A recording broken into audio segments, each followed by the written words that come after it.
Welcome to Beyond the Portrait. If you've ever dreamt of pursuing a passion and worry it's too late to start, or perhaps you're living a life that fulfills another's expectations for you and not your own, this conversation is as inspiring as they come. I am so pleased to introduce my really good friend, William Lee. He's the founder of Armature Projects. He's also a contributing editor for Elle, Décor in Town & Country. He spent 15 years as a publisher at Condé Nast and also worked as the global brand president for Ralph Lauren Home, amongst many other really amazing things. William has reached levels of success that truly are what dreams are made of. With humble beginnings starting in Chinatown in New York, William is a trailblazer with many firsts. William is one of the most hilarious people I have ever met, and he has mastered the art of the pivot in more ways than one. He shares several brilliant mindsets just with us, and this brilliant conversation, you'll be able to use these things instantly. Thankfully, I've already known some of these as his friend, and so I've already implemented them, and they've absolutely impacted my life. So I know that they're going to work for you too. So let's get this party started. Without further ado, William Lee. I'm so happy to see you. Welcome to the Brittany Show. Thank you, Brittany. Nice to be here. Oh, this will be so fun. So I'm having everyone state their pronouns, their full name, where they live, all the things. So I am William Lee. I am the founder of Armature Projects, an art consultancy that works with interior designers and private collectors. My pronouns are he, him, and I am currently in my home in Austerlitz, New York. Fantastic. Well, I'm so excited about this conversation. So for the audience, William and I bonded over Instagram. And I think the first communication we had was when your husband was doing a fundraiser, and you're a board member or a director, right? On this. Yes. Yeah. So what's the name of it again? God's Love We Deliver. Yeah, perfect. And he makes like the most amazing chocolate chip cookies. I think I was supposed to save them and spread them out. I put them in the freezer, and then I ended up eating them all within a week. They were delicious. That's okay, as you should. Yeah, it's good for a good cause. And then after that, you had posted, there was like the Oprah Daily article that you had written, and it was just so moving to me. And so we had like a little bond time after that, and so we've just become friends after that. So I'm excited for our audience to get to hear from you. So it's going to be a fun talk. I'm excited. All right. Well, let's get into these questions. All right. So let's talk a little bit. So I've kind of framed this up. So if people are just joining us, I framed the podcast up to kind of like a living time capsule. So we talk a little bit about the past that informs the present, and then a little bit into the future. So I feel like it'll be fun to like look back in a few years and have these little records.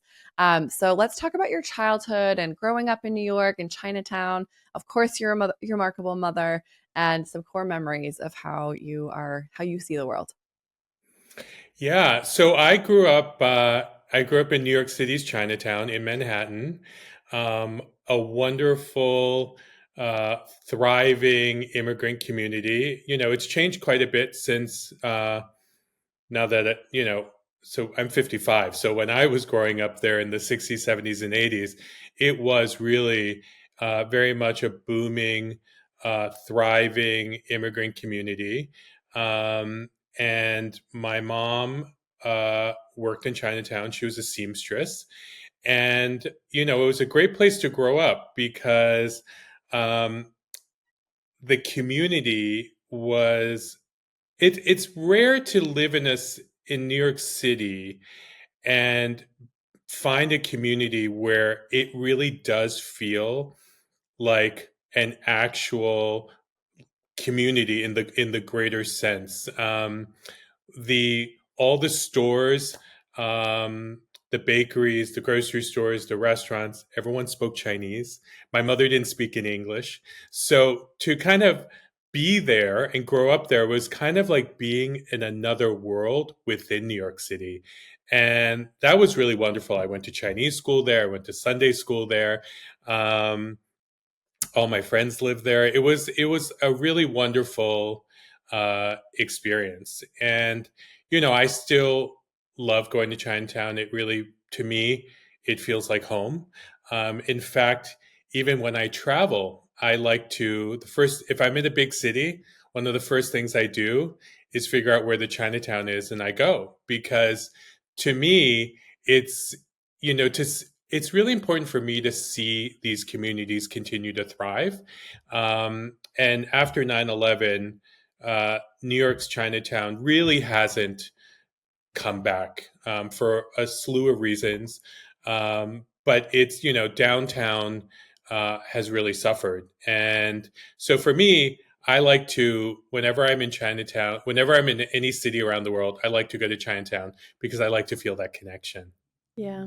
Oh, that's lovely. Yeah, I think the one thing that I love about New York is it feels very neighborhoody, but Yes, even in the I've been here 13 and a half years, and even in that amount of time it's changed a lot. All of the neighborhoods vastly changed like after the pandemic. yes, So it's one of those things where it's a city that is constantly being reborn and evolving, which is one of the great yes. things about New York, but also there is like some nostalgia where you're like, "Oh, I miss I miss some of those Yeah, days." for sure. I mean, in Yeah. downtown New York now, particularly Chinatown, there's a ton of gentrification, and I'm very much one for progress. I don't want to be one of these people that just constantly thinks about, oh, remember when it used to be better when. I love progress, but to see sometimes gentrification not take the best course is sometimes disheartening. But yeah, Chinatown is still a great neighborhood, and I encourage everyone to go. It's really, really a special gem in this city. Absolutely. Yeah, some of the best dumplings in the world, I think, are in New Yes, York City's Chinatown. for sure. Yeah, so let's talk about your mom because I think she's been pivotal in how you see the world and also impacted the trajectory that you had in your life and kind of the decisions that you made. Yeah. So, my mom was a typical, I would like to say a typical Asian Chinese immigrant mom. She moved to this country in the late 60s, and she was not married. Uh, she grew up in a family. My grandfather came here in the 40s, had a number of hand laundries, which was kind of what Chinese immigrant men did back then. You either worked in a restaurant or you worked in a hand laundry. Um, my grandfather chose the latter. And my mom grew up in a pretty comfortable home in Hong Kong. My grandfather making all the money here, sending it back to his family, which was also very typical of what immigrant men did back then. Um, but when my grandfather retired and moved back to Hong Kong and he passed away, my mom decided that she wanted to try something new. And she was in her 30s. Her sister was living in America. Her sister was married off at 14. Um, she was her older sister, and which is kind of nuts, like, in modern day to think about it, but it was really kind of normal back in the old country. But my mother did not get married at 14. She had no desire to get married. And because her older sister had already done it, I think the pressure was kind of off of her. So she came to this country, ended up living with her sister on the Lower East Side on Delancey Street.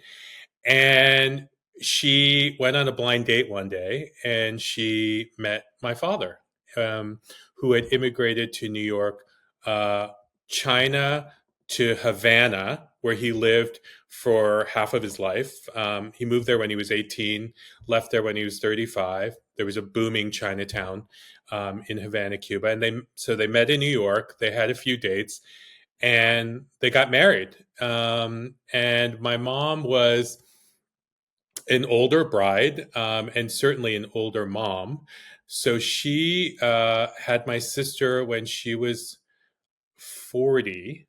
And then she had me when she was 42, which in 1969, that was kind of bonkers, that, to be that old. But the sad story is, after when I turned 3, my father passed away. And that was a very crushing blow to my mother, who was obviously deeply in love with him. But then also, she had never worked a day in her life. She was educated, but she had no real skills other than babysitting her nieces and nephews. And my mother found herself a single mom at the age of 45, and she had to figure things out. And like a lot of, strong immigrant women, she went to work in a sweatshop. She learned to sew, and she needed some help. So my grandmother came to this country, and this is what blows me away. My grandmother came to this country at the age of 74. She immigrated here to help my mother raise my sister and I. And I mean, in many ways, I was raised by my grandmother as much as I was raised by my mom. But so my mom worked night and day. She was tireless. She, in a way, what I look back at my childhood and I think, oh my God, we were so poor and we had like so little. But yet, the amazing thing about my childhood is I never actually felt poor. I mean, it was obvious that we were poor, but there was always amazing food. And that, I think, one of the benefits of living in Chinatown is that the markets are so incredible and they weren't very expensive. So my mom was a great cook. So there was always food on the table. Um, in our early childhood, my mom, with her newfound sewing skills, made all our clothes, which were, I mean, I have pictures of myself in some of these outfits, and I show people now, and they're like, oh my God, your mom was so talented. That's so chic. It wasn't chic back then to be the weird kid, at school with the patchwork shirt that my mom literally pieced together with like the fabric pieces that fell on the factory floor. Um, but my mom was an incredibly strong woman. She had this incredible ability to figure things out, even though she didn't speak English. She was able to navigate this city. She was able to figure out how to give us the best education. We lived in Chinatown, and elementary school, the local elementary school was perfectly fine. But somehow my mother had the wherewithal and figured out that the junior high school in Chinatown was not good. And back then, there were a lot of gangs in the school. My mother figured out how to change our mailing address to a friend from Hong Kong who lived in Gramercy Park. And she changed the address to a Gramercy Park address, got phone bills sent there, and that way we were able to enroll in a better junior high school. So that's kind of like an example of how my mom was so clever and how she was able to kind of figure things out, even though things just kind of felt overwhelming most of the time. And I have to say that kind of being nimble, being hustling, and just trying to figure out how to create a better situation for yourself and working hard. I mean, these are all the things that she passed on to me and my sister, and in many ways are really the foundation of my life and my success. Is this kind of unrelenting drive to succeed. And one thing I want to mention, Brittany, which a lot of people don't understand, um, when you become a widow at an early age in Chinese custom, people consider that bad luck and it's shameful. So my mother had to carry around this kind of idea that she wasn't good enough, that she was doomed. There was a black cloud over her. So her entire life was to prove to people that she was good enough. It was unheard of to get remarried. So she never remarried. And, I think that raising my sister and me to be great people, successful people, was her way of kind of alleviating this black cloud that was hanging over our family. And I think back at those, when I was a kid, I didn't, of course, realize any of this. But now I look back and I think, oh my God, like the strength of this woman is beyond.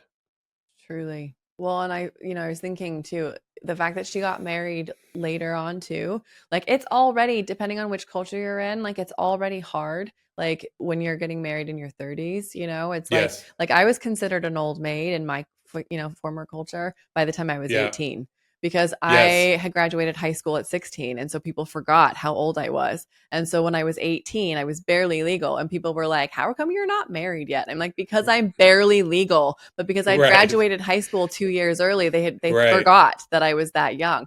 So I Yeah. think for me, I very much have had to kind of been like, whatever, it's like, but that's because my former culture, marriage is like the only thing that women really should strive for. So I Right. can relate to her in that way, that it's like, because it's a similar thing where it's like, especially in those days, it's like you needed to get married. Absolutely. So she probably already carried that. And then for him to die only a few years later, like I really feel for her for that. Yeah. Absolutely heartbreaking. I mean, unlike my aunt, who was married off very much against her will, and I mean, Yeah, my cousins 14. will watch this podcast and cringe when I say this, but I don't get the sense that it was really a very happy marriage. How could it be? He was so much older than her, Yeah, she was a and child. Yeah.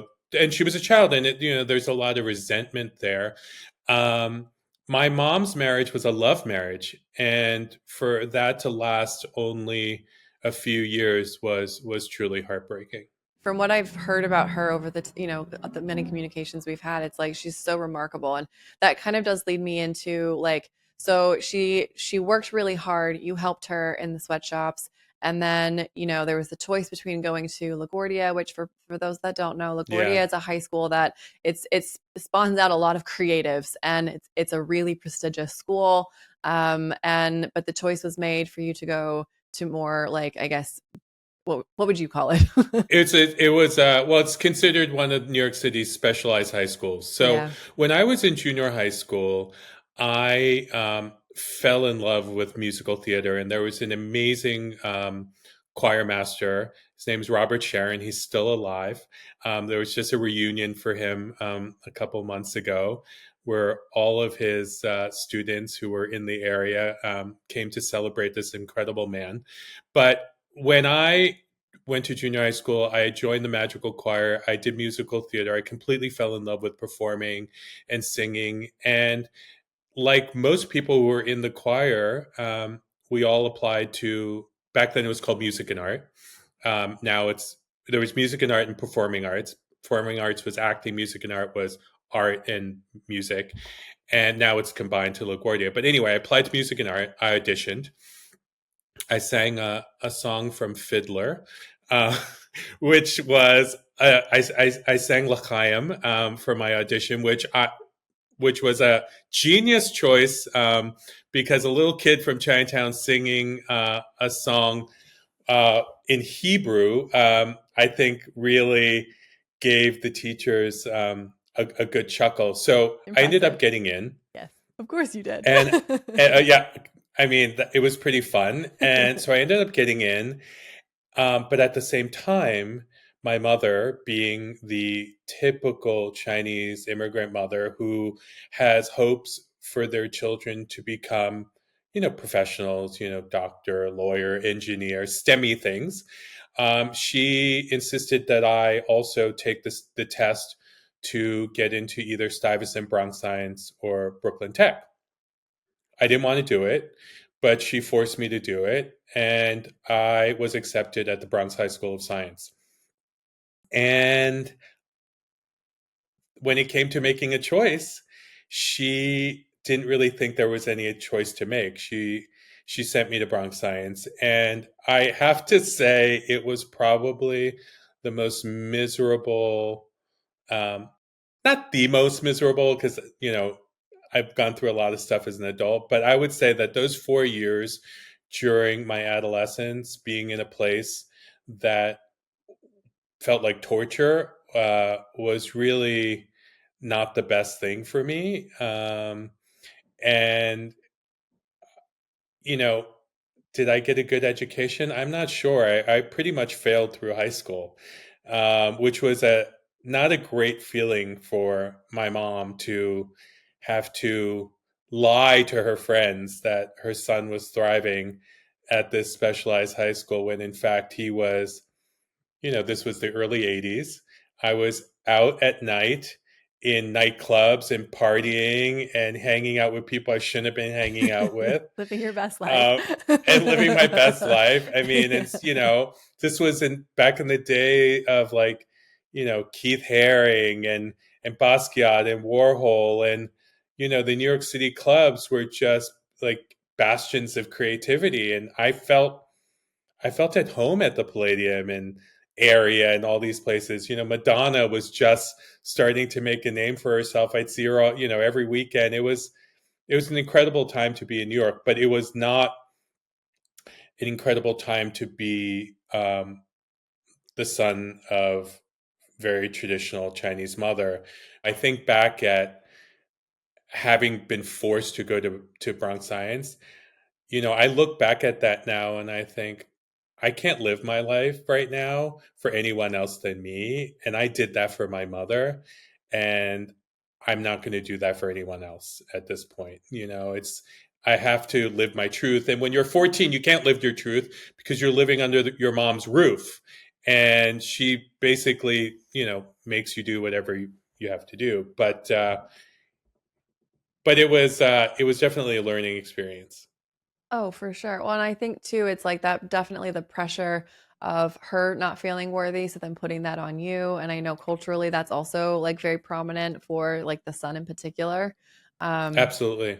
yeah, so that absolutely like I think kind of informed like what happens next. So you went to, Absolutely. yeah, But also, Brittany, I would add that the other thing that was happening at the time is not only was I not living my truth in terms of what I wanted to be doing academically, I wasn't really living my truth about my identity. I clearly knew that I was different than all the other kids in school, and I knew that I was probably gay, and to not be able to be honest about that at home was also sort of this additional kind of struggle,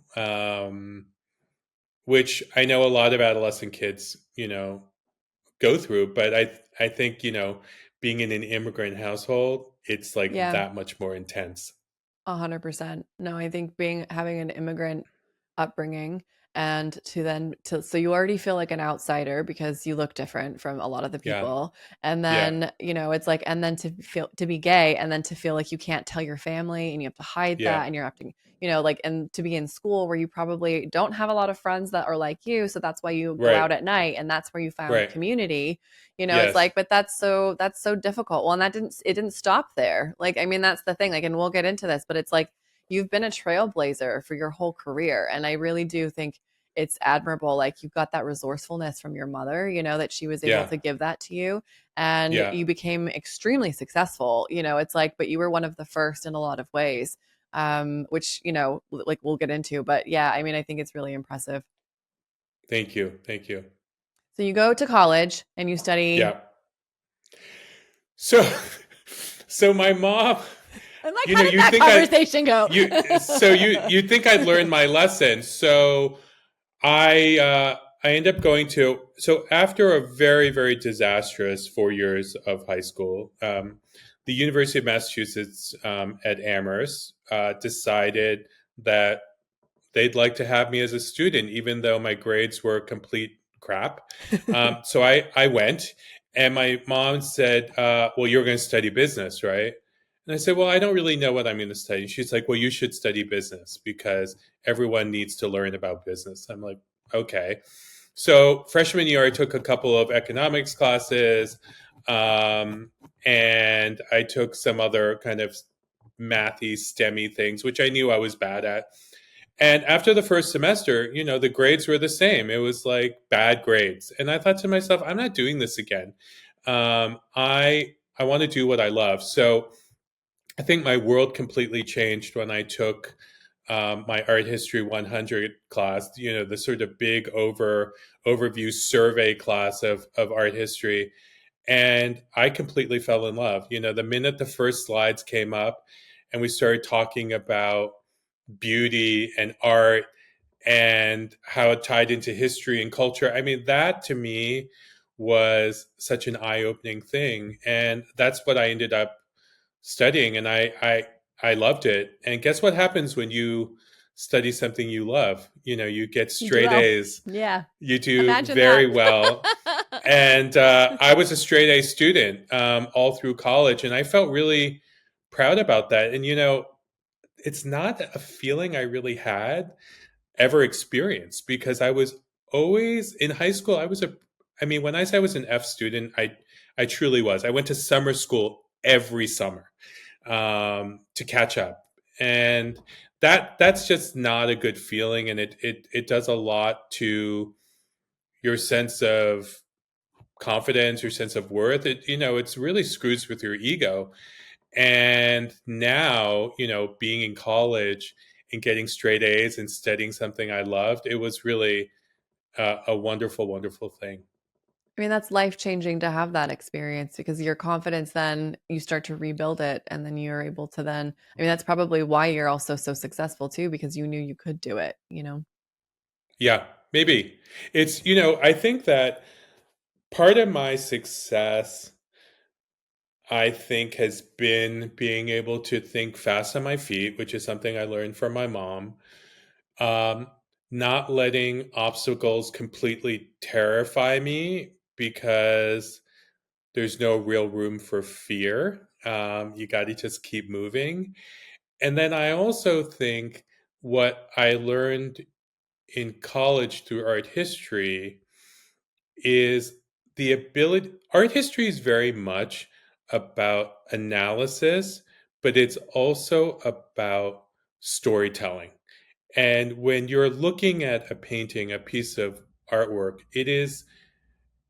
art history is really about getting to the heart of the meaning of that art and that story, and being able to convincingly tell that story, or explain the artist's story, um, is something that I think has helped me sort of later in life. Certainly the presenting part, but then also the writing, because art history is very much about kind of that analysis. My mom was an art teacher, so that's what she did, and so I think teaching aesthetics and that critical thinking, Yeah, I think that it's interesting because a lot of people like nowadays they're trying to get rid of the arts, and that's a real big problem in my opinion because that's how you learn yeah, critical thinking skills. And I think for me, it's like I love solving puzzles, and I think art history does you have to look at it through the lens of like what the time was, and like what the symbolism was. And yeah, it's so fascinating and so interesting. And I think often people forget that art is rebellion. It has been for many, many years. It's like so to like kind of look at art and it's like and to kind of like the people that are making art are usually the fringe of society, right? So like what yes, what are they saying about society at this point and how does that move the needle? So yes, I think it's really important to study art. Absolutely. So I love that that's kind of where you found, community and you found yourself again looking at, yes. these stories and I just yeah, I love that. It's where I also found my love of learning again. And I think that that's, to always be curiosity is one of these kind of things that one should always have throughout the course of their life. Like, one should never stop being curious. And I feel like college and studying art was really what kind of awakened that in me. And it's something that I have till this day. Oh, I mean, for sure. Yeah. So we'll get into what happens next. So you finish art history at school and Yeah. then you make the choice to go into the business side. So Yeah. how did that happen? So that was, I mean, unfortunately, uh, the being poor part kind of works its way into this again. It happens, So yeah. it does happen. So luckily for me, my mom, because she worked so hard, because she saved everything she made, because she bought nothing for herself and sacrificed everything. I actually went to college with no student loans. Um, I had financial aid, but what the sort of little amount didn't seem so little at the time. Several $1,000s a semester. I didn't have to worry about because my mom had saved that money. So I graduated without any student loans. But having said that, when I started applying to jobs at galleries or auction houses, all of those jobs were either very, very low paying jobs, like minimum wage, or they didn't pay at all. And as much as I wanted to work in art and in my dream sort of be an art dealer, it wasn't possible. So I thought to myself, okay, well, what could I do that was a little bit creative, but somehow I could still make money? So I had the crazy idea that advertising would be the way to go. So I ended up starting my career in advertising. I was at Gray Advertising, which was one of these kind of old school white shoe packaged goods, Procter and Gamble, like miserable, uncreative places. Like if there's one, oh my God, I'll get killed for saying all this, but it was not. It's probably a really creative place now, but back then when I was working on Maalox antacid, Quaker State motor oil. These were my accounts. And then eventually I got moved on to the Domino's Pizza account. I was a media planner, which was a role where as a media planner, you decide how to spend the media budget. And one of the best things about being a media planner, at least for me, my favorite things, was when magazine reps would come in and pitch their magazine to you and why they deserve to carry your advertising. And I will tell you that I looked forward to these meetings because for me, magazines were so amazing. And this was, so let's think this is back in 1990. So Okay. the heyday of magazines. Yeah. Heyday of magazines. Yeah. Magazines were everything. There was Rolling Stone. There were all the Condé Nast magazines. Yeah. I mean, you name it. There was a magazine for everything. There's so much money in those shoots. Big shoots, lavish shoots, great writers, beautiful paper. I mean, like magazines, when they would bring them in and you'd hold them, like Martha Stewart Living. I mean, like these were incredible works of art. So I got incredibly excited about magazines working in advertising. And I decided after a couple years in advertising, you know what I'm going to do is I want to be on that side. Instead of being on this side buying, I want to be on the side that's selling, because part of that, what made it so exciting for me when these magazine reps came in, it was just kind of hearing the pitch. And I never really thought I was a salesperson, but I kind of like this like idea of trying to convince people to buy things. I love that. So I applied everywhere. You don't have any experience. We're not hiring you. And one day, a magazine at Hearst gave me an interview, a magazine that no longer exists, but it was a great magazine at the time. It was called Colonial Homes. It was literally a magazine about colonial living. So colonial houses, colonial furniture, like early American decorative arts, which is basically all brown. And it was a magazine full of quilts and brown furniture. And you know what?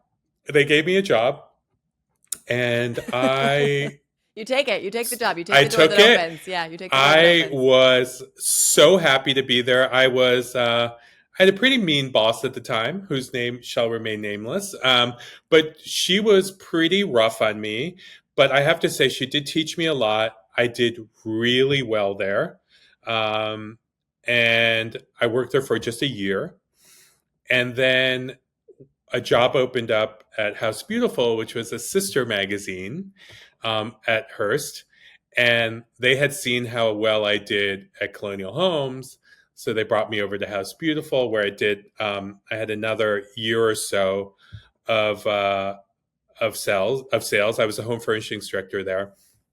And then my life completely changed when Condé Nast decided that they were going to relaunch House and Garden. And this was soon after they had closed it. They had closed it um, uh, after they bought Architectural Digest. And they were like, oh, we don't need two magazines. So, two magazines in the shelter category. So they had closed it. And then soon after they bought AD, they realized that there was actually still Yeah. a massive It's a different opportunity out market. there Yeah. for a different market. So they relaunched House and Garden, and I was their first hire. And that was really the beginning of a 15-year career at Condé Nast. I stayed at House and Garden for 5 years. I left as the associate publisher. Then I went to the New Yorker, where I spent a couple of years resurrecting that magazine with a dear friend and a mentor, David Carey, who actually hired me at House and Garden. And after I was the AP at the New Yorker, my big break came through, and I was named the launch publisher of Men's Vogue, which was a huge launch in Condé Nast history. It was the first kind of Men's Vogue had existed in Europe. Vogue Homme, L'Uomo Vogue. But in the US, it didn't exist because we had GQ. And Anna thought that there was a big opportunity, and she was right, to do a men's magazine that was for a more sophisticated, older, more established guy. And it was a job that a lot of people wanted. And it was a job that I got. And getting that job made me the first publisher of color in Condé Nast history, and at the time, I was the first openly gay publisher at the company as well.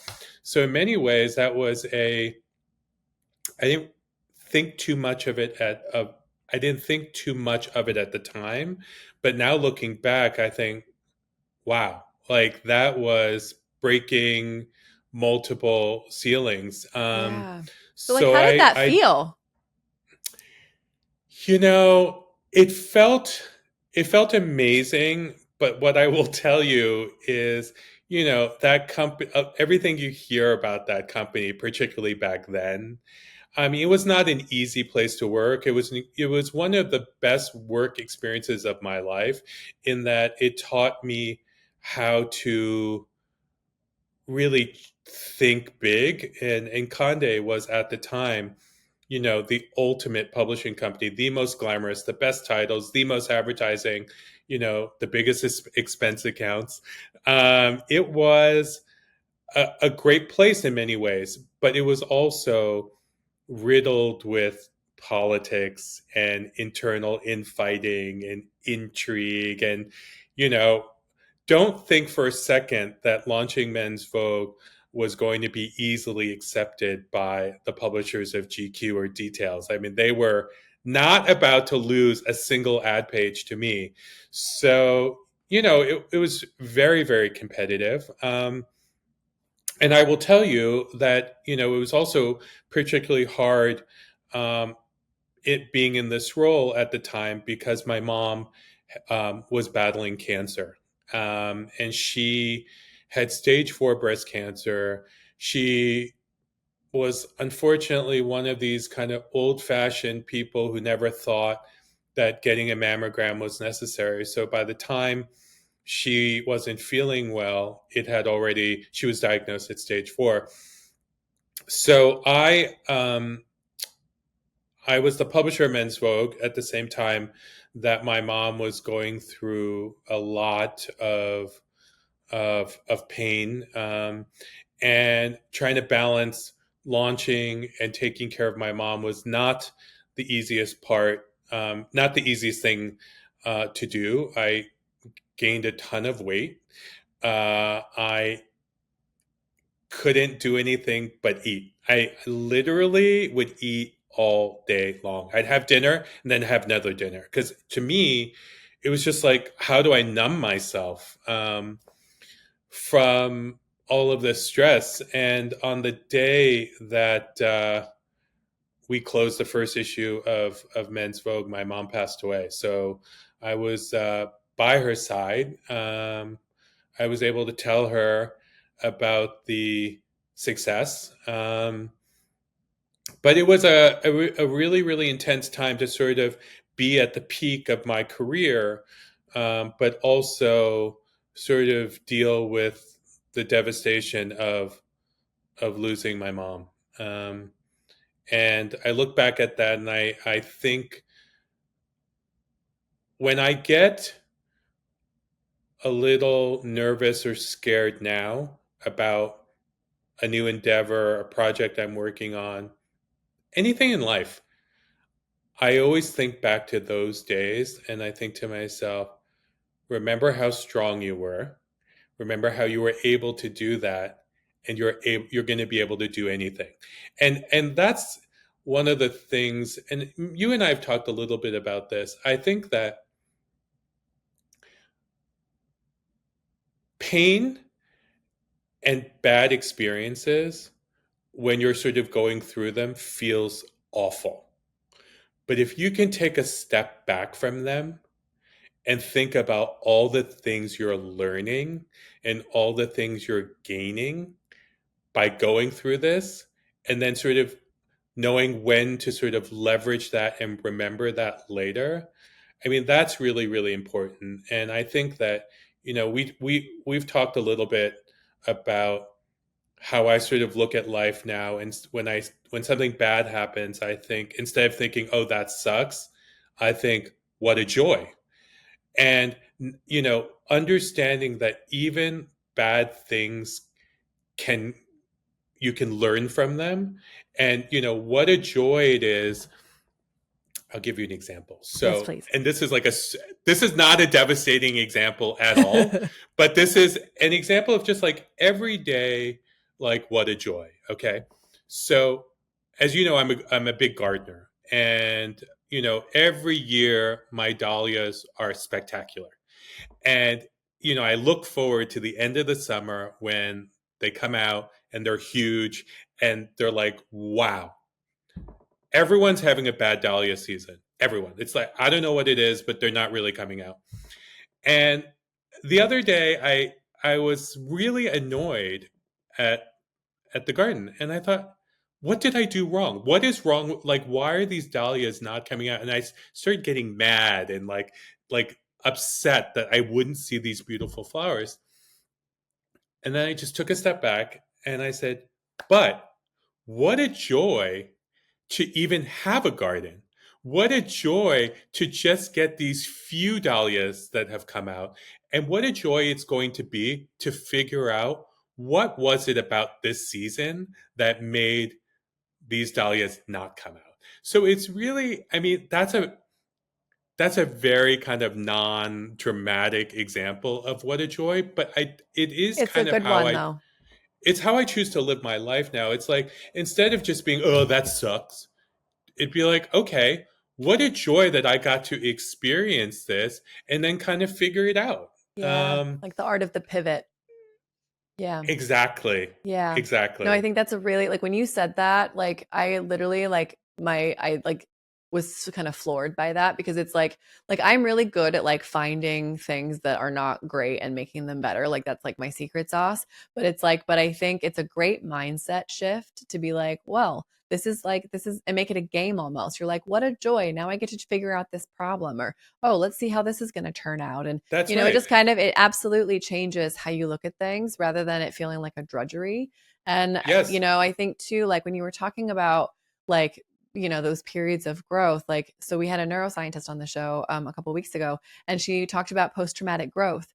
And I think that that for me has been the biggest like ways of growing as a human, of learning and defining my skills and building resilience.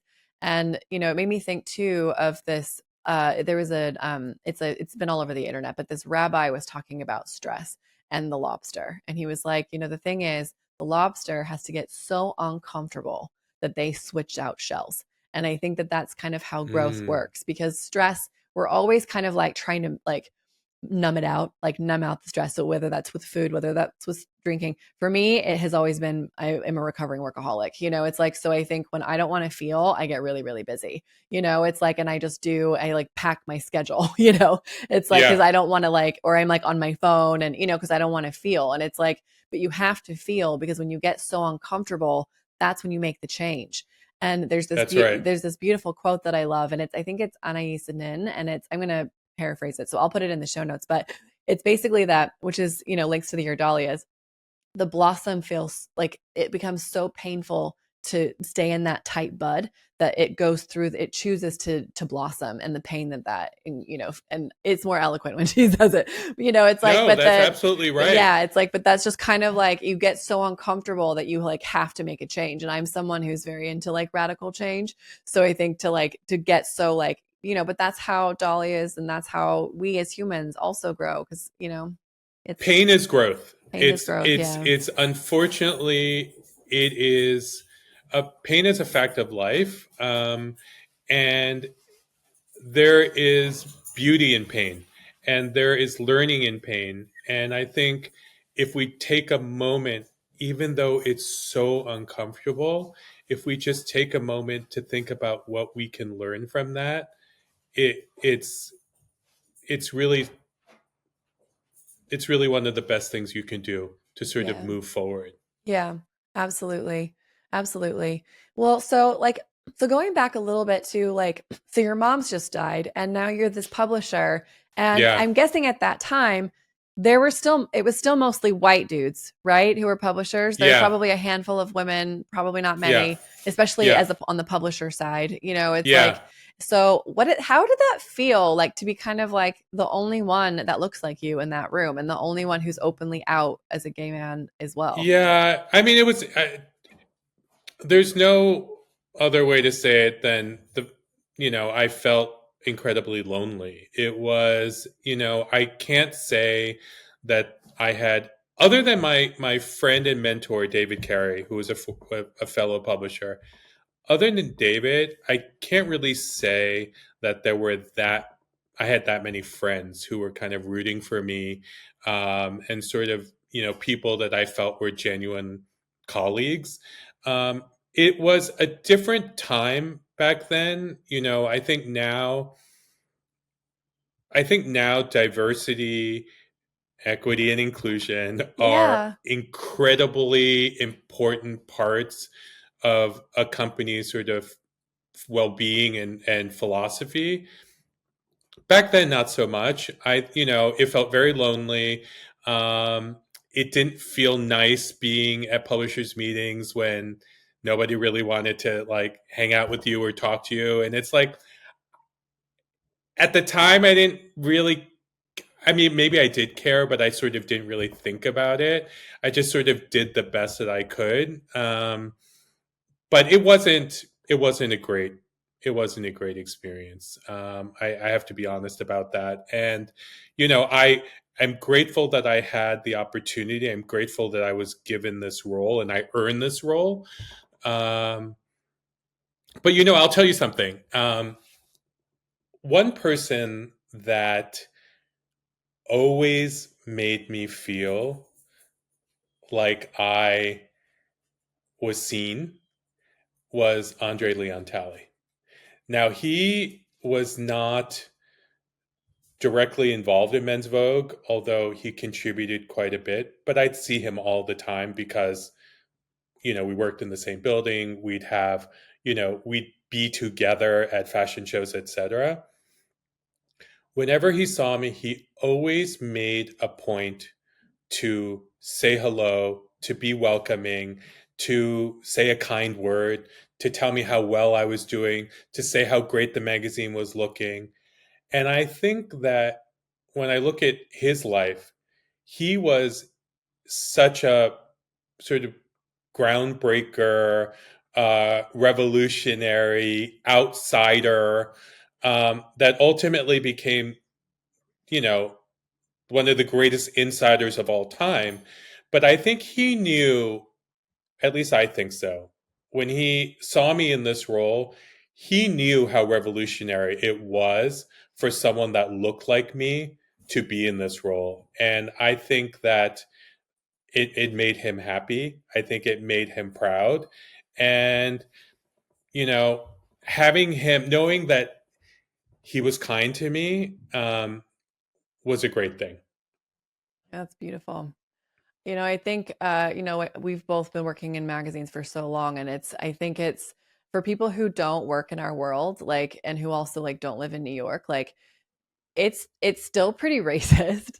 It's Yeah. we're only just starting to get a little bit better, like only Yeah. just. And I think like it's also like fairly sexist, it's like, so I think for me, so I think for you it was different, it's like being gay in those days, it was like not as accepted as it is now, but it's Yeah. Because still, it was it's also especially in the super macho. publisher, yeah, and it's like Yeah. on the publishing side too. And I think for people who don't know what a publisher is, like you're selling the advertising, it's like to these brands, like, so you're selling the ads to like Tide or like whatever, it's like, Right. so on the business side it was predominantly men, predominantly white men, and it's like, and straight men. And I think on the editorial side there was like a little bit more, like there were more women, there was like maybe more like gay representation, but not Yeah.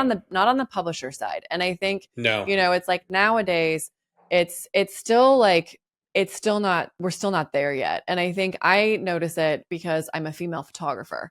And so, it's like female photographers in the design space, there's barely any of us. Like it's mostly men. Yeah. Like it's Yeah. mostly men. And it's like, and it's one of those things where like I don't feel it because I'm a white person. I don't have like that barrier, but I have it is for the gender barrier. It's like, so I think it's interesting because magazines, we're starting to get a little bit better, but it's hard because magazines are getting smaller and smaller and smaller, and like the Yeah. opportunities are getting smaller. And so, it's like I mean, I'm a freelance photographer, so I don't work in house, but it's like, but I think a lot of change needs to happen, but it's tricky because we're not in the heyday anymore. And so No. it's a little bit, it's struggle, we're having a struggle with that. So Yeah, for sure. yeah.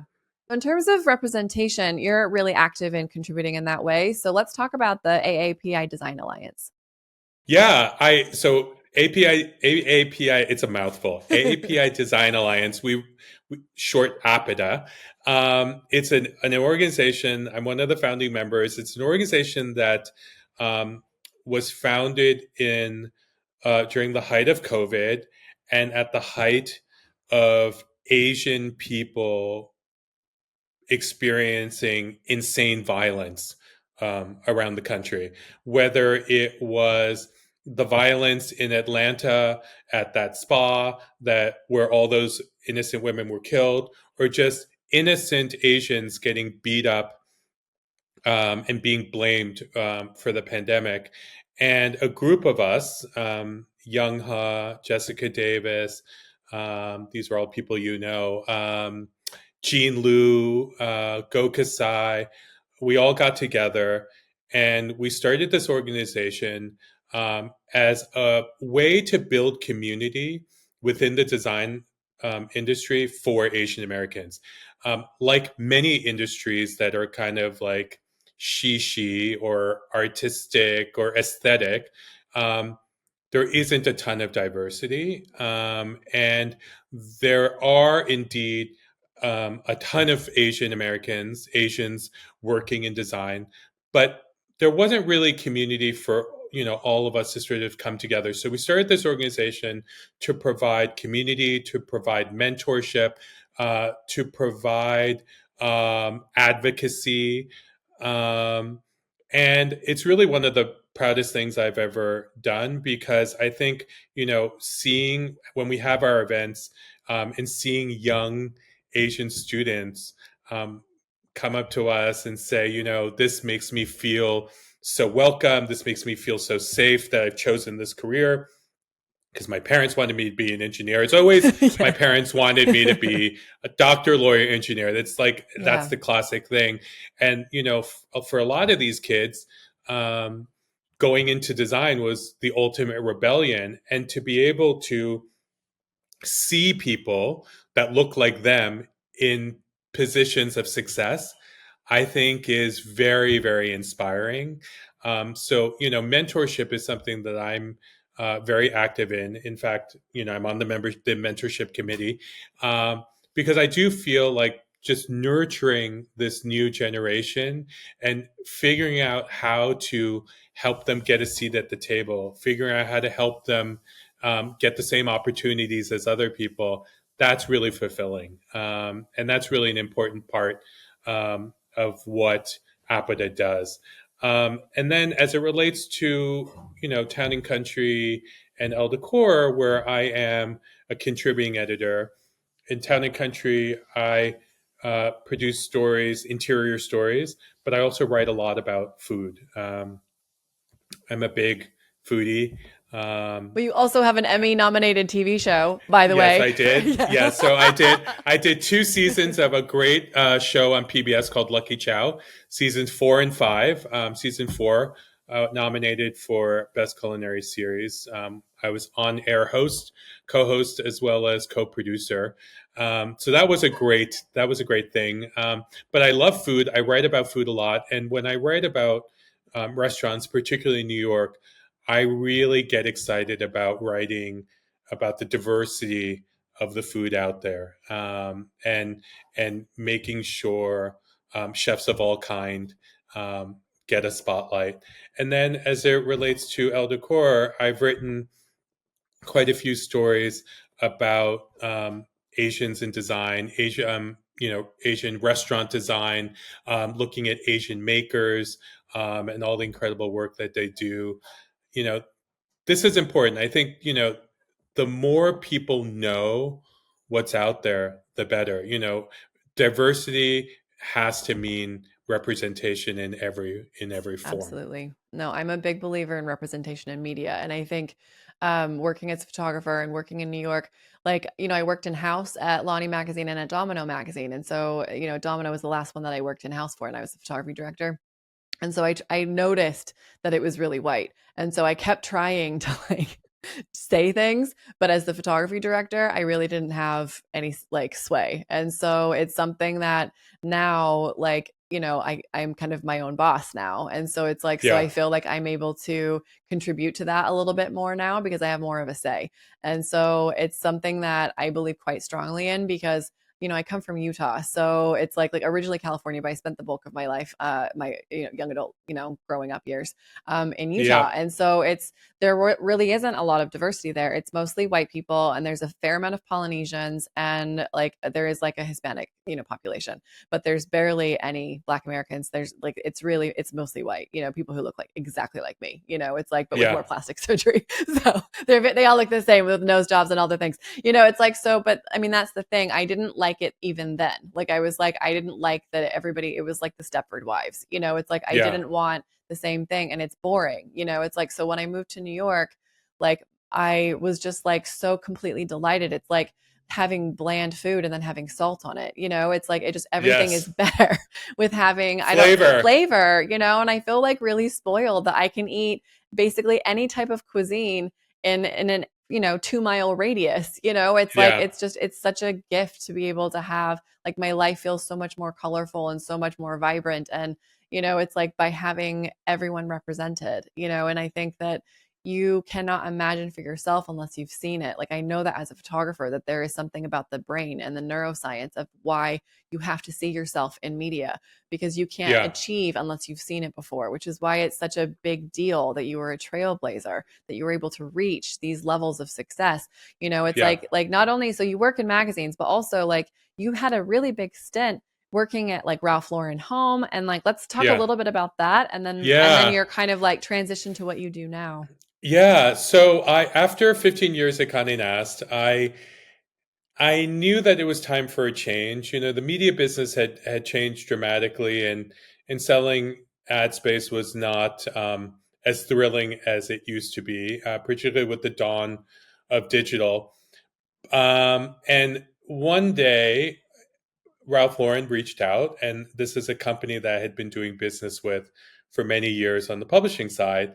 And they reached out because they were looking, the person who was the VP of marketing, PR, and advertising for the home division was retiring, and they were looking for a replacement.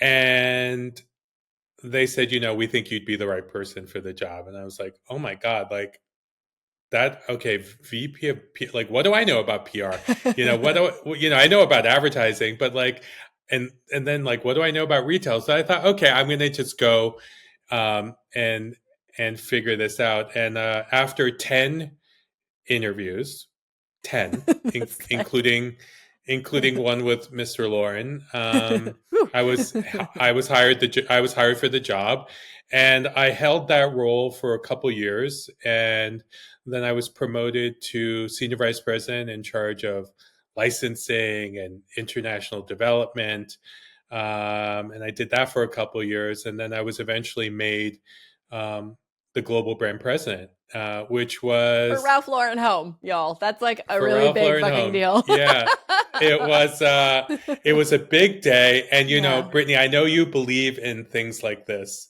The day I got the call that my boss wanted to see me was my mom's birthday. And I was in a foul mood that day. I was really, really missing her. And I was super sad. And I was in a taxi on my way to this shop on Great Jones Street that I loved. And it doesn't exist anymore, but it was this great shop that sold Korean ceramics. And when I'm in a bad mood or depressed, I like to buy things like ceramics. Yeah. So I can get on board with that. I do that too. I have some ceramics also from bad decisions. No, not bad decisions. Bad life. I bought things. Anyway. Nothing puts me in a better mood than like a gloopy, gloppy glaze. Right? I love so a ceramic. Yeah. So I was on my way to buy ceramics I don't need, and I got a call from my boss's assistant and said she'd like to see you tomorrow morning. And I said, "Oh, am I being fired?" And the assistant giggled, and she's like, "This is the furthest thing from being fired. You'll have to just wake up tomorrow morning and just come in and find out." And I was promoted, and it was an incredible position. And this goes to show you, this is proof to me that, so this was my first kind of real big career pivot. I knew absolutely nothing about retail. I knew nothing about, having worked at House and Garden. Yes, I knew home furnishings. I knew the interior design community, but I didn't know anything about manufacturing, merchandising, sourcing. I didn't know any of that, licensing. And I allowed myself to be vulnerable and scared, and I put myself in situations where I was like, oh my God, I have no idea what I'm doing. But you learn it, you figure it out. And you also realize that, oh my God, while this isn't exactly like what I was doing as a publisher, so many of the basic skills that I had as a publisher were entirely transferable. Like, being the global brand president of a brand is about selling the brand. And if there's one thing I figured out from being a publisher, is I know how to sell. I know how to tell a story. I know how to get people excited about a product. So that was really an incredible time in my career. Working for a Fortune 500 company certainly has its challenges. A public company. It was very stressful a lot of the time, but again, only global brand president of color, and in a way, I feel like crashing that, what I call the bamboo ceiling, was one of the proudest moments of my life. Yeah. No, it's so impressive. And, like, to take it back to like when you were growing up, it's like you kind of developed these skills of like being the only one that looked like you, and also Yeah. like kind of channeling the fact, like, I think it's interesting that you like that people weren't like, I'm actually kind of shocked that like people weren't wanting to hang out with you because you're fucking hilarious and like you're one of the Yeah. like most fun people I've ever met. So I'm like, you Yeah. guys were missing out, you idiots, you Yeah. know? It's like, but it was one of those things that you kind of had to learn to like be like to stand on your own 2 feet and to be isolated.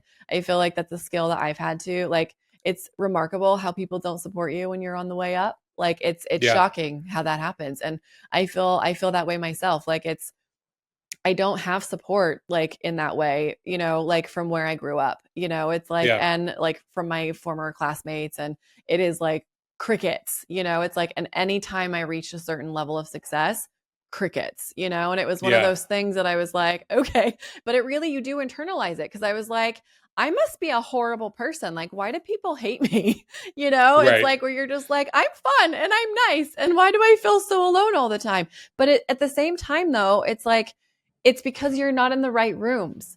You know, it's like that you have to like be a trailblazer and like, and then there will be more people that come that will appreciate you. And then also there will be other rooms where you are appreciated. Like that's where you found it in clubs and, you know, Absolutely. And I think that is one thing that as an adult now that I feel is completely freeing is, what you said about not being in the right rooms. I wasn't in the right rooms because the people in those rooms were either jealous or like I mean, whatever they were. I mean, I don't maybe they were racist, probably, you probably. know. Yeah. Yeah. Yeah. So I look at that now and I think this point in my life, I need to be in the rooms where people can appreciate me.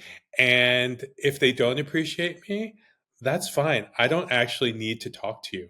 And it's like this incredible freedom of just wanting to be I want to live my life honestly. And part of living my life honestly is surrounding myself with people who understand how I want to live my life, and they live their life the same way. And that's very freeing. Absolutely. No, I mean, I think that kind of leads us into a little bit about so you had this like really remarkable career in business Yeah, and then you decided to make a change. And I think yeah, that, you know, like for a lot of people like we're setting the stage here again. You know, it's like immigrant family, a single mother who worked in a sweatshop, who worked really hard to get you to where you are. You reach extremely high levels of success, like yeah, massive levels of success and yet you don't feel like enough or you don't feel like this is where yeah. you want to do with your life like and you make another pivot. So let's talk about Yes. kind of like what happened there and like kind of like the steps in the journey that it took to get to where you are now. Yeah. So this was a really critical time in my life. I was turning 50. And I had really only worked corporate jobs my entire life. And I was having dinner with David, Carey, my mentor, who still at Hearst magazines. And David at the time had made this announcement that he was leaving his role as president of Hearst magazines to uh, go to Harvard, where he was doing this fellowship that brings former C-level executives together. And it's a fellowship where you build and work on an idea that is kind of like a nonprofit idea. And David had a very specific idea about mentorship, which he went to sort of work on. But when we had dinner, the news had just come out, and I said to him, "Oh my God, what your announcement just completely shook the publishing industry." I said, how? Like, what got you to this point? Because you are at the top of your game. And he said to me, he gave me two pieces of advice and said to me two things that I will never, ever forget. And in fact, it's how I live my life now. He said, the first thing I realized, William, is that there comes a point in your life where it's no longer important to be important. So, this whole world that we've created for ourselves where You're a global brand president. You fly business class. When you get invited to fashion shows, you sit in the front row. You get any restaurant reservation that you want. Everyone's kissing your ass. He's like, there gets to be a point where none of that matters. And I was like, okay, I'm at that point. Check. Yeah. And then he said, it's all about your QTL and what you're going to do with it. He's like, do you know what your he said, do you know what QTL means? I was like, quality something. I don't know. He said, well, it stands for quality time left. And I was like, whoa. He said that, I had goosebumps. Mic drop. And Yeah. I said, so quality time left means the time you have between now and when you die? And he was like, no, that's your time left. Your quality time left is how much time do you have where you're passionate about something, your network is intact, you're healthy, you are strong, you're really, really motivated, everything's firing on all cylinders. How much time do you feel like you will feel like that? And he kind of walked it through me. He's like, you're turning 50. Okay. Your husband's a bit, a couple of years older. So let's say your 50s are the best years of your life. Okay. That's 10 years. So when you're 60 and James is 67, 68, he's going to want to start traveling, slowing down. So you probably will continue working, but you're going to be, doing less and less of that. So let's say that's like 5 more years. So you'll be 65. And then by 65, like, are you really going to be firing on all cylinders? 65 into your 70s, things are going to start hurting. Things are going to start, breaking down. You're not going to have the energy that you used to have. He's like, so let's just sum that up. Let's say you have 15 to 20 years left. He's like, William, I've known you longer than 15 or 20 years. He's like, that's how much QTL you have. So knowing that, what are you going to do with it? Are you going to continue to work for a company that you're no longer in love with working with because, you've moved on to, either you're bored or you're just not interested or you just don't want to work for, corporation anymore. And you know what? Those handcuffs, he's like, they're called golden handcuffs for a reason. Well, he said they're called handcuffs for a reason because, they give you money, they give you stock options, they keep you here. But in fact, you know, you need to break those chains in order to be free. So I did something, and I probably would not have done this if my mother were still alive. But I was like, you know what? Screw it. I am going to do something for me. And at the time, I joined my friend to do this TV show. And I had never done TV before, but I quit. And I was like, I quit my job. And I was like, I don't really know what I'm going to do. But, I had some ideas for a business and a design business, bringing design brands, American design brands to Asia.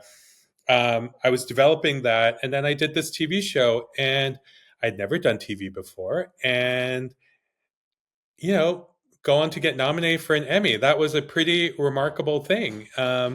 And then that led to, a startup, an Eastern medicine startup that I did with a friend. That didn't really work out, to be perfectly honest, but I learned a lot.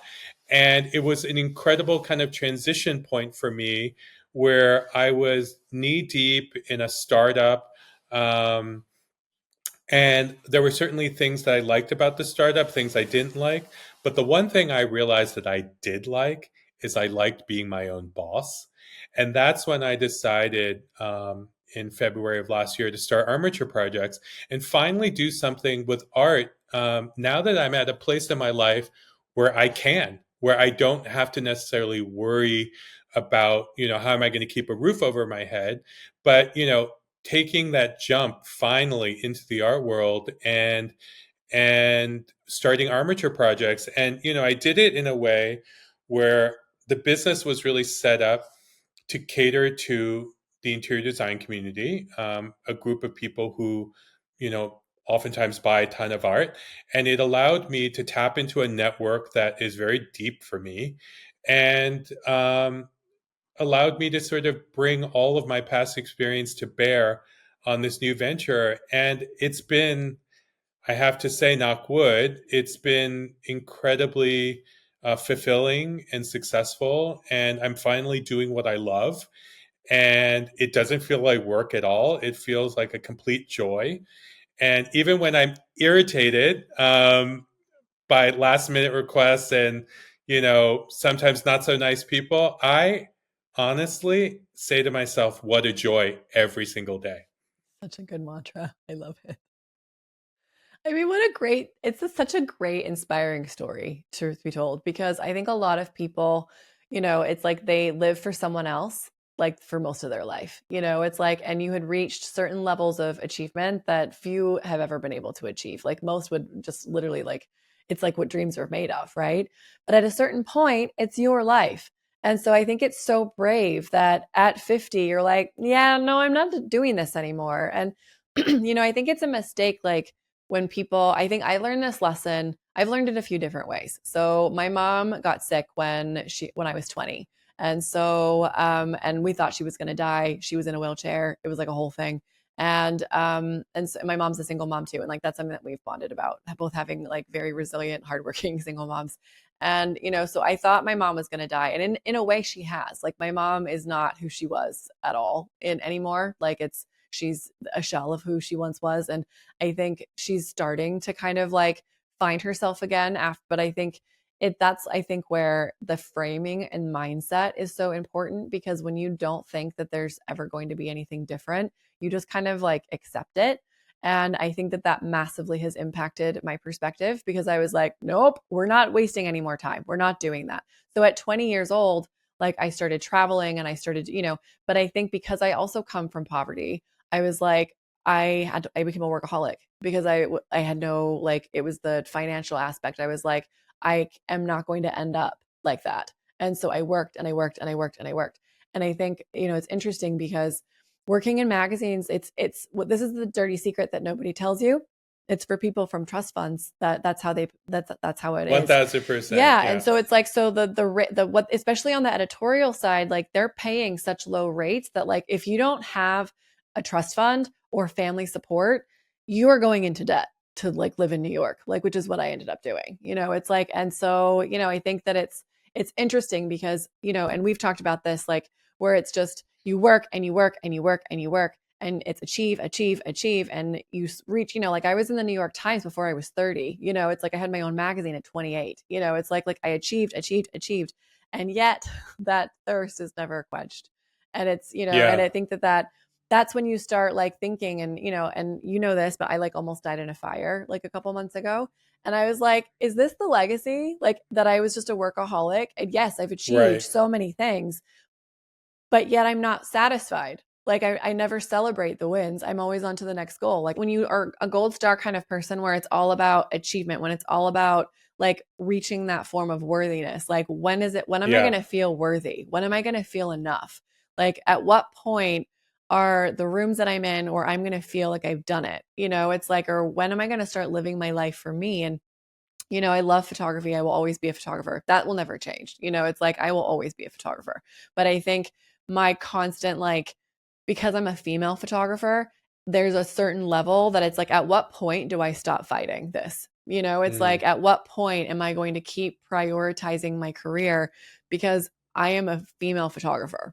And at a certain point, there's only so much I can do about that. It's like, Yeah. I've already reached levels, like I've been published thousands of times, but at what point will it feel like it's enough? At what point do I stop justifying my existence? And you had sent me this, because we have this relationship where we like send each other things, and you had sent me this really beautiful thing, and I'm going to read the name because I always forget it. So it was Dr. Rangan Chatterjee, and he was talking with Gabor Mate, and I'm probably pronouncing that wrong, but it was really lovely. And it was about, I'm gonna ask you this question, but basically it was on his podcast, and he'd asked Gabor Mate, if you could live your life again, would you live it in the same way? And I'd love to hear your thoughts on that. I think about that question a lot, and I think the answer is more or less yes. I think that what I would do differently now in hindsight is I would have advocated for myself more. I would have um, pushed back against things that I didn't think were fair as it related to my work. You know, I think that's really kind of the only thing I would change. I love the life that I've had. I've loved every single up and down. I wouldn't really change any of it other than I wish that I would have. Well, actually, there's something else. So I wish I had advocated for myself more. And the other thing that I wish I had figured out sooner is working for yourself and following your dreams and doing what you really want to do. I wish I had figured that out a little bit earlier. And that is, advice that I give to younger people now is if you truly have a dream and it's not what you're doing now, figure out how you're going to make that dream happen because you will like that is ultimately your best happiness, your best self is when you're pursuing that dream. So I don't look back with much regret. Those are the only two things that I would say I wish I had done more of. Yeah, I love that answer. I think that's a good way to do it too. Like I think like looking back at my own life, like I wouldn't change anything either because I think it's like what we said we're talking about before and I've said this before a million times on the show, but it's like hindsight is 2020. So it's like we can't Always. we can't reach where we are now without having gone through a lot of those things. Like Right. it's and I think too like the more that I learn about quantum physics and alternate realities, there probably are other versions of us that have done things differently, but Yeah. it's fun to kind of think about, but also at the same point it's like it doesn't really matter because this is the life that we are living, right? And That's so right. I think I kind of like the like births and deaths and rebirths. It's like one of our recent episodes was a reincarnation like past life regression therapist, and which was Yes. like really fun. And it's the thing is you can reincarnate in your own life in your own body. It's like at what Yes. point like you can start again at any point. And I think that for people who like I've had people who because I think it's really important to mentor as well. And so people reach out to me and they're like, they ask me questions. And I had this one girl and she was like 29 and she thought it was too late. She like wanted to be a photographer, but she'd never done it before. And Oh she's my like, and God. I was just started laughing. I started laughing and I was like, you're not even 30 yet. I was like, I know people in New York who have completely changed their careers in their 40s and their 50s and even in their 60s. It is never too late. And I think that, it's like you can't look at your back at your life and be like, oh, I wish I wouldn't have done that because then you've missed the lesson. Right. So it's like, Yeah. so I think like looking back and being like, okay, well, that was information for me to have and good information for me to like move forward with. But if I want to make a change, let's do it. Let's do it now. And like, you never know how much time you have. And what is the legacy that you want for your life and for the world? And Right. it's like, I don't know. What would you like to say about that? So a couple of things I would like to say, and then I want to talk about the legacy thing because I think about that also. I think that one of the things that ultimately blocks people from pursuing their ultimate dream is I think human beings, no matter who you are and how successful you are, have this incredible sense of imposter syndrome. It's this idea that I can't possibly make a pivot because what do I know about that? I can't do that. Everything I've achieved so far is just pure luck. If I put myself in a new situation, I won't be able to do that. It's this internal doubt that I think even the most successful people have this. Um, it's this internal doubt that kind of prevents you from pivoting. So I think that, you know, being able to kind of harness that and understand that that's what's happening to move on is important. But then that, to answer your question about legacy, my my legacy, what I want it to be is super, super simple. I want to I want to be remembered as someone who was kind, someone who was generous. I want to be known. I want to be remembered as an amazing friend, as an amazing brother, as an amazing uncle, as an amazing husband. Just the most basic parts of being a human being. Just kindness, generosity. I want to be remembered for being an amazing mentor. I want to be remembered for being, a supportive boss.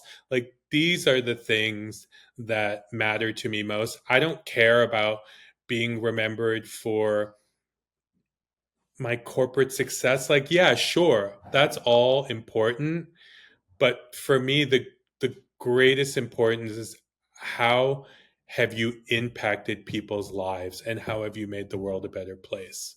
Um, so that's what matters to me. I love that. I saw this thing yesterday and it was about attachment, and they're like people who have really like formed good attachments as children, they either become people who have to like are achievers in order to justify their worthiness, or it's about building connections. And I think Hmm. that for you, you had a little bit of both because you had really strong connections with your family and you had really strong connections with your community. But because your mom had to kind of overcome the worthiness, and she probably like lived through you, like your achievements were her Oh, achievements, right? Which is 100%. like a big Yes. motivator. But I think for you deep down, like you were into musical theater and you were into art and you wanted that connection, and it's like, and I think how much of our life is about, like, I think that that's one of the lessons that I have to learn, because I think for me, I have always operated in, I come from a poor single mom family. And so it's about like taking up space, like building a space like where I'm like, I am here and I'm here to contribute. And, it's like, but at what point is it more, how do I make this world a better place? And when I am gone, I'm child free. I'm not going to have children. So it's like, what is my legacy? What do I want to give the world? And I would hope that like for myself, it's to, I want people to know that we have so much more that is the same than we are different, but our differences are what make us a vibrant life. Like I want all the colors, all the colors. It's like I Yes. want all of the flavors. I want all of the notes. And we had an interesting discussion with Nas, who I know you're friends with too. Yeah. Our I second, love yeah, her. she's the fucking Yeah. best. But there's this song that I referenced, and I can put it in the show notes. But it's an essay, an Alan Watts essay, and it was about like if you limit yourself to only 5 colors, if you limit yourself to only 5 notes, then you're really blind and you're really deaf, truly. Because when you are always trying to like constantly name something, your brain is not actually present. And for someone like Mm. myself, who's like an overthinker, I talk too much and I'm an overthinker, it's like, so to like be present, and to not assign meaning, like to just like take it all in, it's like, Yeah. and like Yeah. how much we all can kind of like often limit ourselves. Like, I don't want oatmeal beige all the time. Like, I want Yeah. all the colors and I want all of the vibrancy that this city has to give. And there's no more Yeah. vibrant than like Chinatown, it's like, so Yes. that very much impacted, I think, how you see the world. And I'm not surprised in the slightest that food is such a big part, because there's nothing better than Chinese food. It's just like all of the flavors and I like the agree. subtleties, and Yes. Yeah. it's like, an I don't know, I think that that's a really beautiful concept, all the colors and all the tastes and all of the, That all the we things. that it, we should all strive for that. Yeah. Yeah. That's, I hope, my legacy is to open up people's eyes that, I think for me, who came from Utah and didn't have the beauty that I have now, I think for people who like they don't know what they're missing. And the lovely thing about media, and that was kind of, with magazines in the 90s, that was a portal, I think, for a lot of people to see the world, right? And I Yes. think that media is so important in that way, because not everybody can just pick up and move to New York or That's right. travel the world. So it's like, so how do you take these lessons from these remarkable people and use it in your own life? It's Right. like, That's right. so like for people who don't live in a big city, like what would you say, like, are your kind of, what would your advice be, like, to kind of have more, I don't know, just like beauty in the world? Like, you work in art, you work in a beautiful city. Yeah. Yeah. I mean, if you don't, beauty's everywhere. I mean, if you don't live in New York or a big city, even smaller city, or even if you, let's just say you don't live in a city, period. The internet is filled with amazing things. I mean, it's Yeah. also filled with crazies, but for Yes. the, but you could, like, all the best museums in the world have incredible websites. The Victoria Albert Museum in London has an incredible website. The Met has an incredible website. The MoMA has an incredible website. And all of these websites, you can like spend hours on them learning and just getting lost in the world of art. I mean, that's just something that is easy. But then also, I have found, just even like downloading TED Talks and going on YouTube, and just if you're interested in a subject, just type it in. If you're interested in like how to learn how to grow dahlias, how to, you know, make dumplings, there are hundreds of videos for each of these things. It's really just about going out there and searching for it and being open to it. And it might feel a little lonely and strange at first to kind of experience these moments of beauty by yourself, but like, you know, do it with a friend, get lost. I hate to say like online, but the internet is a great thing, is a great resource when you are, looking for something. And if you're looking for joy and you're looking for fulfillment in something, it's there. You just need to know how to find it. And then I would say that there is nothing more beautiful than nature. And one of the things that I try to do every day is, if I'm not spending time in my garden, I go for really long walks and I walk through the woods. But even when I'm in New York City, I put my headphones in and I go for miles and miles of walks.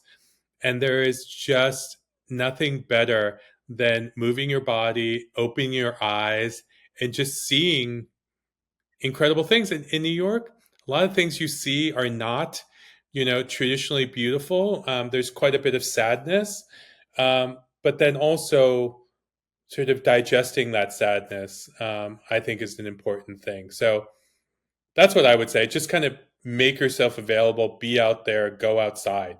Yeah. Well, and that's like the part that makes the richness of it, right? And I think, when you Yeah, think about flavor, it's like you need to have the bitter, you need to have those things in order for the other flavors to lift sometimes. So absolutely. it's like, so it's one of those things where it's so much of like being a human being, how we do like day-to-day things are really more just metaphors for life. It's like, Yeah, it's so like the more I get into it, it's like, I don't know. It's like I like a metaphor, I guess, but that's from the art. yeah, It's like when you're able to be present and just kind of like what you're taking in. And yeah, it's like not to start rambling, but it's like, but I think that that's important. Um, for sure. so like we talked about kind of a little bit of advice, but like what would you give? That's, you gave advice to like if someone like is you that you're mentoring, but for yourself, is there advice that you would give yourself either as a child or as a teenager or even 10 years ago? What advice would you give yourself? I would say don't be so hard on yourself. I think that I spent a lot of my adult life beating myself up. And even when I was successful, saying, "Oh, but you could have done this better," or you got 10 pages from this advertiser, but you really should have gotten 12, and you know this kind of internal competition and this internal battering. I would tell myself to be a little bit kinder to myself, but also this idea of like what a joy. I would have taught myself that a little bit earlier, to sort of see opportunity for learning and beauty at every turn, even if something you were going through was brutal, being able to kind of flip it and turn it into something positive.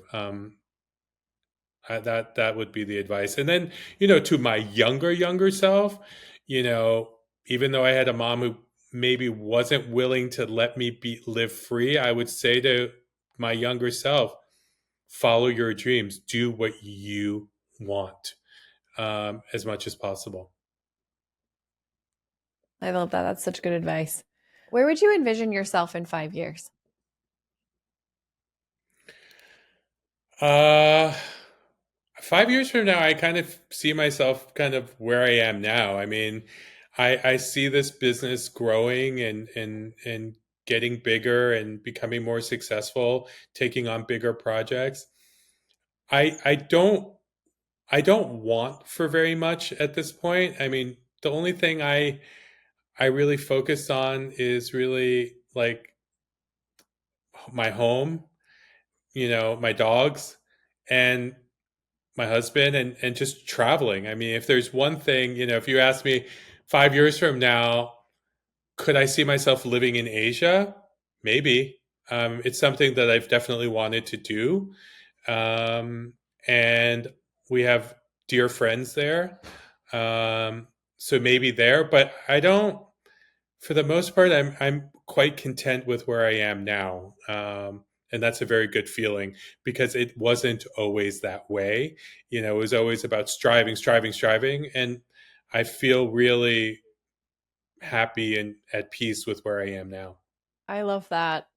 I think that that is truly success when you are content, when you actually feel the things, because I think that that's the difference. Like when you're constantly striving all the time, it's like it's that voracious need to feel like you need to take up space or worthy or whatever. But Yeah. once you Yeah. start to feel like you're enough, Yeah. and you're able to see the beauty and kind of like have gratitude for the life that you have, that's actually the success part. It's like when you're able to just like be content and be like, yeah, I'm good. It's like That's right. that's something that I like working on myself. It's like it's That's just, right. yeah, just being like content and being like, everything's great. It's like, and just like Yeah. ready for what comes next, and to have that curiosity of the world and to learn more, but to have that kind of like content, like it's enough, like you've done enough. Agree. Yeah, I Yes. love that. All right, so I always ask on my shoots to think of your secret delight. So I'm not Ooh. going to have you reveal it because it's meant to be a secret. So Yeah. this is still a PG-13 show. So what would you Yeah. say is your not so secret delight, or something that you're currently delighted with? Well, I saw the Nas one, your Yes. interview with Nas, and her secret delight was the funny smells of her dog. And Yeah. when I saw that, I thought that could actually be mine as well. I I love my dog so much. So just every morning, one in particular, Archie, who for most of the day he's completely, he's a little loving, but he's not the kind that really needs a ton of attention and a ton of cuddles. The other two, Gigi and Max, are much more like cuddle pigs. They're just like Yeah. desperate for Snuggle cuddles, muffins, yes. snuggle muffins. But every morning, Archie wakes up and he comes to my pillow and he sort of wraps his body around me, and then he puts his neck onto my neck and Oh, just starts to like lick me. It's the best feeling on the planet. And we snuggle a little bit. It's that is a wonderful delight that I get to share every morning. And then also just being in the garden, and we have an outdoor shower. Um,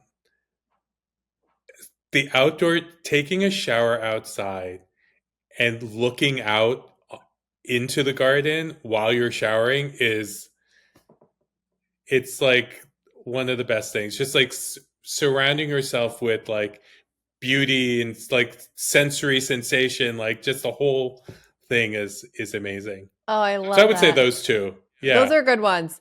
Yeah, the good ones. And I think that there's so much beauty in things that are simple. And like to just Yes. like to snuggle with a puppy is like it's like so much joy. It's like I like love that so much. Like Margot is such Yes. a snuggler, and it's like I am here for it. People are like, Yes. it's gross. You let her lick your mouth. I'm like, I don't care. I'm Yeah. not letting her like French me. It's like the mouth is closed, but it's like, but I'm like, I'm Right. like, you do you, baby. I'm like, it's like nice. But then also like to be able to shower outside, it's like Oh, it's like getting back to like our roots, like to get back to our totally. nature, to like It's the best. it is the best. Yeah, it Yeah. is absolutely the best. Oh, well, William, you are the best. I fucking love you. It's like, I think that it's like, it's been such a delight to have you on the show and to get to become friends with you. This was so fun. So how can people find you? Like your Instagram, website, all the things. So my personal Instagram is William Lee Li. So it's William Li NYC. My Armature Projects, my art consultancy is Armature ARMATURE Projects on Instagram. Yeah, and those are my social handles. Yes, great. Please reach out. Please say hi. Yeah, and we'll put in the show notes too, so you guys can have access to it. But this was such fun. Thank you so much for being here. And thank you so much, Brittany. This is going to be a good episode, I think, for everyone. So I hope so. Thank you. Take care. And that's a wrap. Thank you so much for spending this time with us. I hope you enjoyed this conversation. If you enjoyed this podcast, which I hope you did, please subscribe. And if you would like to leave a review, you may or may not get name dropped in the next episode. We love to reward a gold star at the end. I'm a gold star girl myself. All right. If you'd like to follow along with my socials, Brittany Ambridge across the board. And my website is the same. And then the credits, we have beautiful cover art by Stephanie Brookler and my producer, big thanks to him, Juan Paulini Diaz.